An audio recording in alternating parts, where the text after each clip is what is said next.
Hello everyone! Happy Sunday! Have a beautiful day everyone! Ito yung ating tanawin. Napaka-linaw. Napakaganda ng ating panahon. Hindi naman ganong mainit guys kasi mahangin. So yan guys, may naglalayag. At kita niyo yung tubig parang lumot, na maraming lumot kasi pupunta na sa green water, almost going to green water. Mukhang mabigat yung kanyang hinihila dahil sa tunog niya guys pa, parang hirap na hirap siya. Ang ating ilog guys is hunas.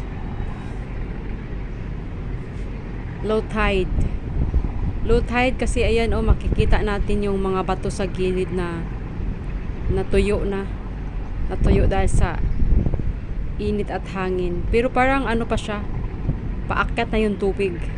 Parang paakyat na. Pero hindi pa talaga as in umakyat kasi nga yung gilid niya is napakaraming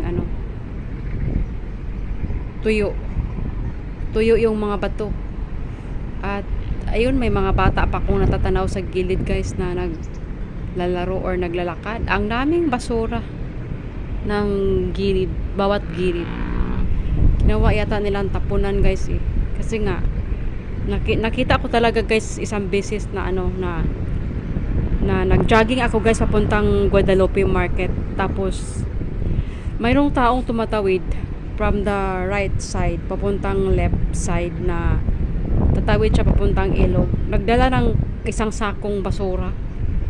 Pero hindi mo pwedeng sawayin kasi mahirap na makialam, baka mamaya tayo ay mabugbog, baka tayo may mabugbog nang wala sa oras. So hindi ko nakialam, hinayaan ko na lang yung tao na nagtatapon ng basura, kasi pag sobra tayong concern guys sa kapwa natin, kung ano mang nakikita natin, pag sinaway natin yan, baka magalit, baka yun pa yung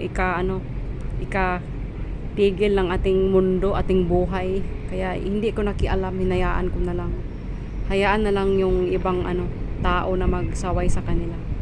So ito yung guys, kung saan naka-point yung CP ko. Ang ganda ng tanawin guys ayan yung Taguig. Yan, napakaganda.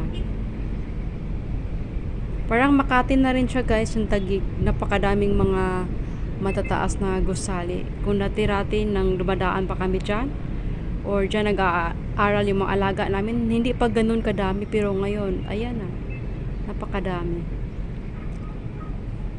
Minsan maisip ko na ganun kadami ang tao sa mundo. Kasi nga 'di ba yung mga matataas na gusali, tapos punong-puno ng tao, yung mga kabahayan.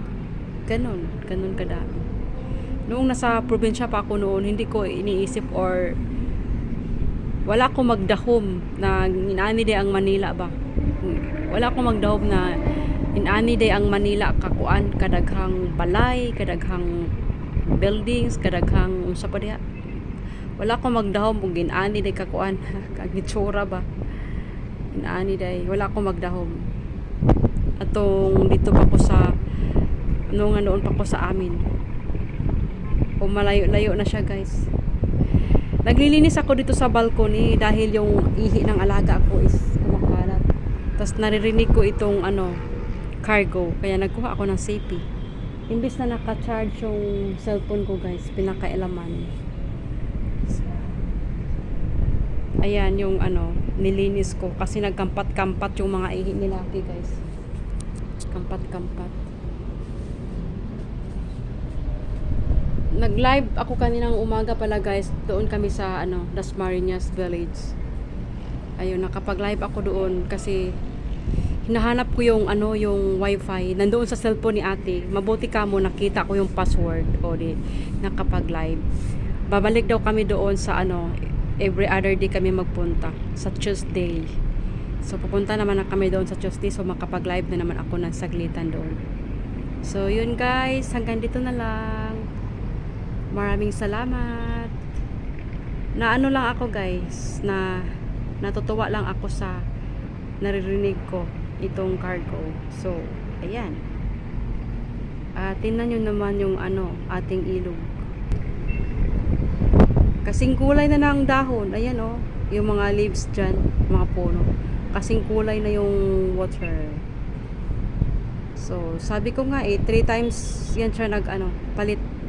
Nagpalit ng color ng tubig. Mayroon pang pinaka-black yan dyan, guys. Mga Mayo or June, ganyan, napaka-black. Kasi may mga upload ako niyan. Napaka itim talaga. So, anin na lang ko to. Maraming salamat. Bye-bye. Happy Sunday and thank you for watching. Bye everyone.